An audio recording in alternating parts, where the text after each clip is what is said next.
The Cerberus drifted dead in orbit over the fractured remains of Kepler 186f. 1,000 alarms had screamed an hour ago. Now, only the silence of space remained. No radiation surge, no debris impact. Just one strange anomaly pulsing on their long-range scope, a fleet of unknown vessels, cold, silent, and older than any recorded hull signature. Commander Alara Voss stood rigid on the darkened bridge, her gloved hands gripping the rail as static whispered through comms. "Still no ID?" she asked. Lieutenant Bram's fingers danced over the console. "No flags. No signals. But those hulls, they're Terran. Mark 7 warframes, pre-fall era." Alara's heart twisted. "That's impossible. Tell that to the ghosts knocking on our door." Flashback glimpse, 20 years earlier. Alara, 12 years old, stared through a cracked dome as Earth's evacuation fleets tore through the clouds. Her father, a captain, never came back from the final shuttle run. He vanished along with 29 other vessels, lost in the black, presumed dead. She'd grown up chasing echoes, chasing myths. Now one of those ships was back. "Return to present, tension tightens. Bring them on screen," Alara ordered. The hologrid flickered, painting the bridge in eerie light. 5 massive dreadnoughts drifted in diamond formation, angled wrong, like they'd forgotten how physics worked. Their hulls bore ancient Terran insignias, half scraped away and overwritten with something alien. Lines of bioluminescent etchings pulsed across their surfaces like veins. "They're not responding?" Bram shook his head. "They're broadcasting one thing, looped audio. Old SOCOM distress beacon. It's encrypted with codes phased out a century ago." The ship's AI broke the static. "This is the UNS Acheron. Human designation confirmed. Do not be afraid. We have returned." Alara's blood went cold. The Acheron had been her father's command. Cut to interior, hangar bay preparation. The boarding shuttle hissed as Alara strapped in. Her exosuit sealed with a quiet clunk, HUD flickering to life. Her second-in-command, Kale Ryan, checked his mag rifle beside her. "You think it's really them?" Kale asked. Alara stared at the old Terran crest emblazoned on the shuttle wall. "We're about to find out." The shuttle disengaged with a jolt, slipping through the dark like a spear.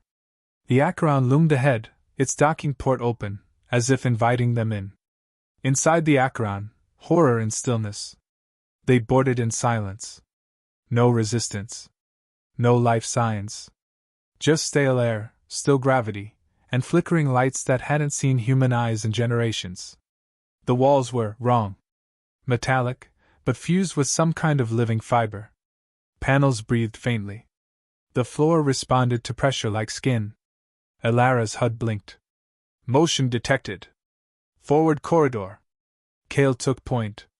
Their squad advanced slowly. Then came a soft sound, like wind through teeth. A figure stepped from the dark. First contact, the changed. It looked human. Mostly. Tall, clad in a silver exoshell. No helmet. Pale skin traced with glowing veins. Eyes like twin stars. "Welcome home," the figure said, voice calm and eerily familiar. Alara stepped forward, unable to stop herself. "State your name." The man tilted his head. "Commander Jace Voss." "Designate, Ascended 119. Kale whispered. "That's your—" "I know who it is," Alara said flatly. Her father hadn't aged a day. The revelation, quiet terror. "We crossed the rift," Jace continued. "We found what lies beyond. We were reborn." "Reborn as what?" Alara asked. "More. Beyond biology. Beyond death. We were human once, but that was before the awakening." Alara raised her rifle. "You're not him." Jace didn't flinch. "We remember everything. Every face. Every choice. But we are not bound by flesh. We are free now. And we've come back, to offer humanity the same chance." Kale hissed. "This feels like a damn trap." Alara lowered her weapon, but only slightly. Her voice sharpened. "Why return now? Jace smiled faintly.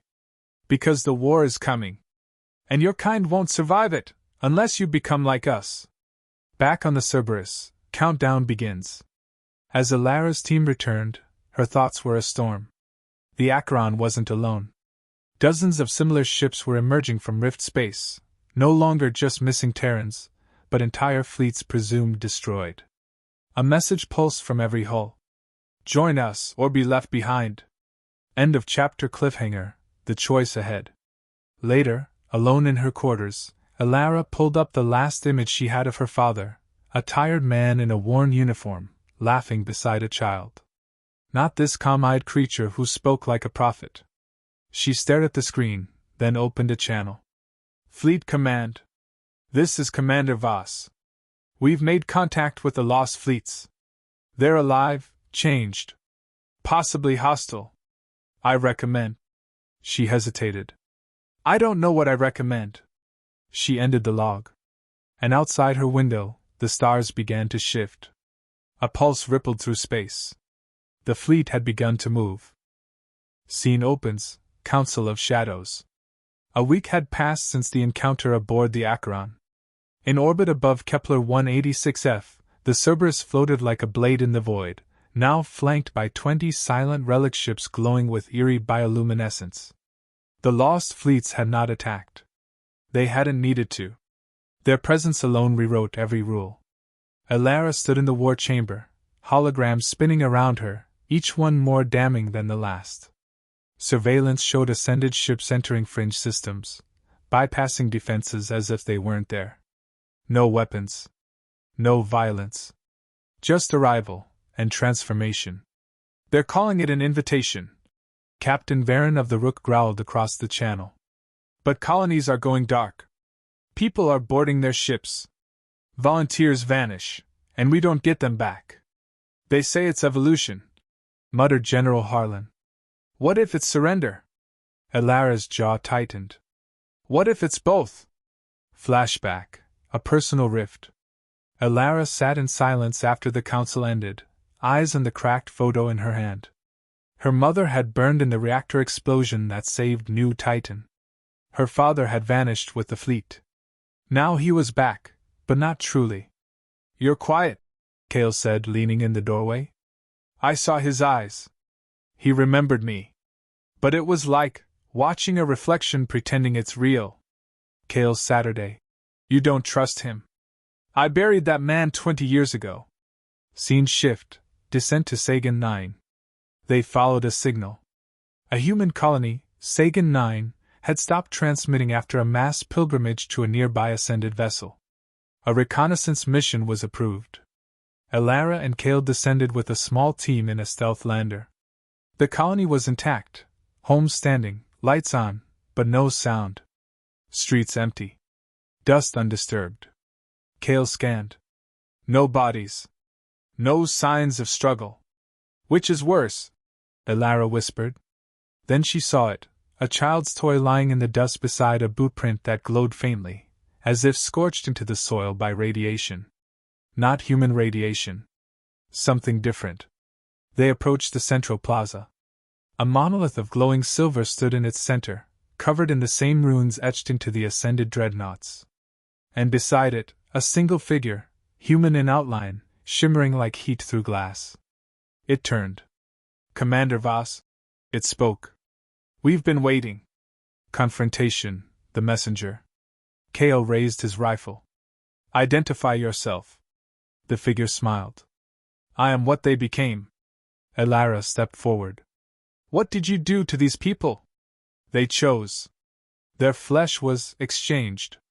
Their minds ascended. They are not dead. They are more. Then show them. She snapped. The figure gestured. The monolith flickered. Holograms spun to life, people floating in liquid stasis, eyes closed, limbs fused with machines. Voices overlapped in whispers, endless and echoing. They speak in harmony now, the figure said. Would you silence that? You call that life? Kale growled. We call it liberation. Sudden threat, the schism begins. A loud ping echoed across their comms. Commander. Bram's voice crackled in her ear. We have incoming. An unauthorized beacon just lit up, ascended dreadnought. It's descending fast. What? Elara turned to the figure. Why are they coming here? You called us. You are not safe from your own kind. What does that mean? Kale demanded. The figure tilted its head. One of your warships is armed. Scared. They're coming to end the experiment. Who? The sky answered. Combat sequence. Humanity fears the mirror. The Rook emerged from the clouds, weapons hot. It had been ordered to observe, but something had changed. Varen wasn't answering. Kale, fall back! Elara barked. Get us out of here! The figure remained still. You fear what you don't understand. And so you burn it. The monolith emitted a low pulse, deep, harmonic. In the distance, the dreadnought descended, shields flaring. A warning shot struck the edge of the colony, sending soil and stone into the air. Rook is firing! Bram shouted. We're too close! Evacuate the civilians! Oh wait! Kale muttered. There aren't any left. Elara stared at the monolith. It's bait. No, the figure said softly. It's a doorway. The choice, stay or ascend. Before the blast could land, the figure stepped into the monolith. His form shimmered, dissolving into light. In that instant, the monolith pulsed again, and vanished. No wreckage. No crater. Just silence. The Rook hovered above them, guns still humming. Elara keyed her calm. Captain Varen, what the hell was that? Static. Then a voice, distorted, strained. You're compromised. You saw it. You spoke to it. We can't risk contamination. Kale's eyes went wide. He's going to fire on us. Elara tapped her beacon. Cerberus, initiate emergency evac. Beam us now. The sky turned white. Return to orbit, cracks within. They reappeared in the Cerberus hangar, bruised, coughing, shaken. The crew rushed to secure them. Scan them, a security officer shouted. We're clean, Elara snapped. Where's the Rook? Bram looked pale. Gone. Ascended fleet disabled it. Didn't even fire weapons. Just turned it off. What about survivors? None. Emotional fallout, doubt sinks in. Later, in the quiet of the command deck, Kale leaned against the viewport. They didn't kill us. They could have, but didn't. They're manipulating us, Elara said. Every move calculated. Maybe. Or maybe they're not the enemy. She turned slowly. Then who is? Kale met her eyes. Maybe it's us. Final image, the turning point. Alone, Elara stood before her father's old dog tag, now fused to the strange glowing metal that pulsed on her wrist, a remnant from the monolith. She didn't remember touching it. Outside, space rippled again. Another ship emerged from the rift. But this time, it wasn't human. Opening image, arrival of the uninvited. It wasn't one ship. It was 9. The alien vessels slipped from rift space like blades parting fabric. Blacker than the void itself, with surfaces that bent light and geometry, they bore no insignias, just a deep hum that vibrated through every frequency known to humanity. Inside the Cerberus, alarms shrieked. Systems faltered. Screens flickered. They're jamming everything, Bram called out. Sensors, comms, scrambled. Origin? Elara asked, pacing the bridge. Kale glanced up. Unknown species. Not in any database. Elara watched the growing formation. Each ship dwarfed their largest dreadnought. No greetings. No threats. Just silence. They were waiting, she said. Watching us react to the ascended. Cut to strategic meeting, allies and enemies. The war room was dim, lit only by emergency power. Holograms glitched. Half the fleet had gone dark. Captains reported weapons locking without command. Defensive AIs flickered with false readings. They're probing us, said Admiral Turin, his voice gravel. Testing reactions, not firing yet. They're observing. Elara added. To see if we align with the Ascended, or resist. And your stance? The Admiral asked. She hesitated. Still forming. The room fell quiet. Then came the encrypted burst, a message relayed through the Ascended neural net. We are the Vexati. Your kind toys with forbidden doors. Close them. Or be unmade. Flashback, a dream that isn't. That night, Elara slept, and didn't. She found herself on the Acheron again. Only this time, no gravity. No heat. Just cold metal and shadow. Her father stood before her, eyes burning gold. You hesitate, he said. You're not real. I am what's left. And what's ahead? The Vexati fear what we've become. Then why not fight? Because fear feeds war. And war ends choice. Scenes shift, hidden truths. Elara woke breathless. Sweat chilled her spine. She checked her wrist. The metal from the monolith glowed faintly, patterns shifting like language. She hadn't told anyone, it hadn't stopped pulsing since Sagan 9. In the lab, she submitted it for a quiet scan. Bram ran the test. You're not gonna like this, he said, staring at the readout. It's interfacing with your nervous system. Sending out pulses. Not data. Invitations. Elara blinked. From the Ascended?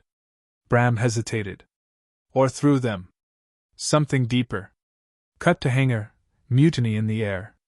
Kale met her in the corridor. His jaw was tight. You've got dissent growing, he said quietly. Half the junior officers think you've been compromised. Have I? He didn't answer. A security alert blinked on the wall beside them. B-deck. Containment breach. Kale read aloud. Prisoner escaped? They arrived in seconds. What they saw wasn't an escape. It was a release. The prisoner, one of the Sagan 9 colonists they recovered, stood perfectly still. Her eyes were black voids. Skin flickering. She opened her mouth. A voice not hers echoed. Your flesh is temporary. But your choices are not. She collapsed. Dead. Or changed. Council collapse. Division explodes. The Fleet Council met again, this time fractured. Words turned sharp. They're inside us now, barked Captain Yannick. We've opened the door too wide. If we reject them, said another, we face the Vexati. Admiral Turin stared at Elara. What would you do, Commander? Elara straightened. I want answers. Not surrender. Not war. You don't get both. Then give me time. You have 48 hours. Then we vote. Alliance or purge? Quiet moment, before the storm. Alone in her quarters, Elara played an old recording, her father's last known log before the fleet vanished. His voice was younger, worn. If we don't come back, maybe it's better. Maybe what's out there isn't meant to follow us. She paused it. Looked out the window. The Vexati ships hadn't moved. But they were closer. And something stirred inside her wrist, an impulse, like a word trying to form. Action sequence, a risk for truth. She made a decision. Elara to Kale. Prep the shuttle. I'm going back to the Acheron. He didn't protest. Just asked? Extraction plan? She locked eyes with the mirror. I don't think there will be one. Boarding the Acheron, again. The Acheron's lights came on before they docked. It expected her. Elara stepped aboard alone. The walls pulsed with memory. Her boots echoed through the corridor. In the command chamber, he was waiting. Jace Voss. You came back. Are you still him? She asked. I am the man who left. And the machine who returned. She stepped closer. The Vexati, who are they? His eyes dimmed. The ones who refuse transcendence. They see flesh as holy. We see it as a limitation. And humanity? They stand between. You are the fulcrum. She swallowed. Then what happens now? His voice softened. You choose. Final twist, forced revelation. Suddenly, the Acheron trembled. They found us, Jace said. Outside, the Vexati ships moved. One ship broke formation, diving toward the Acheron like a predator. Jace extended his hand. You want truth? Let me show you what we see. She hesitated. Then took it. Final image, vision of the beyond. The world shattered into light. She saw the universe split open, stars like neurons, voices folding into harmony. She saw what the Ascended became, networked minds in endless communion. She saw what the Vexati had done, burned stars to stop it. And she saw herself, glowing, torn, balanced between two paths. Opening image, split between worlds. Elara stood at the edge of infinity. Light fractured around her. Her body, herself, felt distant, like a whisper on the edge of memory. Inside the Ascended neurofield, time slowed. Jace, her father, or what remained of him, stood beside her in that impossible realm of fused consciousness. This is what we became, he said. Her thoughts stretched, not just heard but felt. She glimpsed 1,000 minds woven into one current. No loneliness. No fear. A collective breath in eternal stillness. But no choice either. Elara recoiled. I didn't come for unity, she said. I came for truth. Back on the Acheron, Vexati fire. Outside the neural link, the Acheron shuddered as a Vexati lance carved into its hull. The ship bled light. Systems flickered. Ascended energy barriers barely held. Inside the bridge, Kale paced, eyes locked on the feed. She's not responding. Still inside their link, Bram shouted over the comms. Vexati are demanding immediate withdrawal, or they'll unleash a rift cascade. We're talking system-level detonation. Kale's fist struck the console. We're out of time. Elara's choice, the line between flesh and flame. Inside the link, the ground beneath Elara's feet rippled with her hesitation. You could be more, Jace said. No more pain. No more doubt. And no more me, she snapped. You didn't evolve, you erased yourselves. He stepped forward. We shed the cage of form. You still cling to it. I choose to. That's what makes us human. The link trembled. Her wrist implant flared, and she felt the pulse of the Vexati, brutal, ancient, furious. They were closing in. This communion, this experiment, was ending. You're the bridge, Jace said softly. The Vexati will destroy what they can't understand. Unless what? You become the voice that stands between us. The final trial, on the edge of extinction. Suddenly, Elara was pulled back, screaming into her body. The bridge burned. Half the Acheron was gone. She stumbled to her feet, gasping, dragging herself toward the helm. Jace! She shouted, but he was gone. Instead, a shard of the Ascended network pulsed at the center console.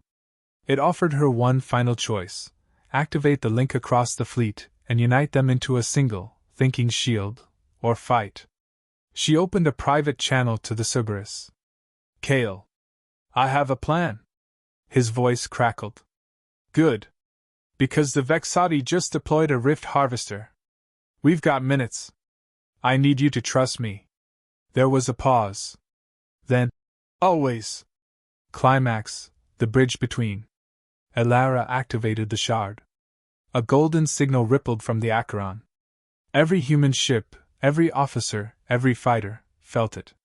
Not control. Not invasion. Just understanding. Across the fleet, hands froze on triggers. Eyes widened. Memories poured through, shared but untouched. They saw what Elara saw. The Ascended's peace. The Vexati's fury. And the precipice between. Then Elara turned that link toward the Vexati. For the first time, they heard her. We are not your enemy, she broadcast. We are not theirs. We are the third path. Not flesh. Not machine. Choice. The Vexati vessel stalled. For one heartbeat, the galaxy held its breath. Twist, the price of peace. But not all minds can bear connection. One ship, Rook's Wrath, under Captain Yannick, rejected the link. Its crew, afraid, reverted to instinct. They fired. A blast ripped through the field, striking the lead Vexati's ship. The sky lit up. Chaos returned. Sacrifice, a commander's final act. Elara knew what had to be done. She rerouted all power to the ascended shard and the Acheron's dying engines. Bram, she called. Are you linked to the Cerberus comms? Yes. What are you doing? She smiled faintly. Finishing what he started. Wait, Elara, no. She launched the Acheron into the heart of the Rift Harvester. The ascended code, fused with her body, amplified on detonation. It didn't explode. It reached. A wave of pure signal, bridging every mind, ascended, Vexati, and human. Not commands. Understanding. A memory of fire. A vision of earth. The first breath of a newborn child. The rift closed. And Elara vanished. Aftermath, years later. Peace was not immediate. But it began. The Ascended withdrew to the edges of the stars, silent sentinels. The Vexati retreated into the deep dark, but did not return fire. Humanity endured. A monument stands now on Kepler 186f, where the sky bends with soft, golden light. It bears her name, and the words she gave them all. What makes us human is the power to choose what we become. Final scene, a spark remains. In a quiet chamber aboard the Cerberus, Kale sat alone. The lights dimmed. His comm implant buzzed faintly. A whisper. A voice. Elara? Just 3 words soft as wind. Still with you.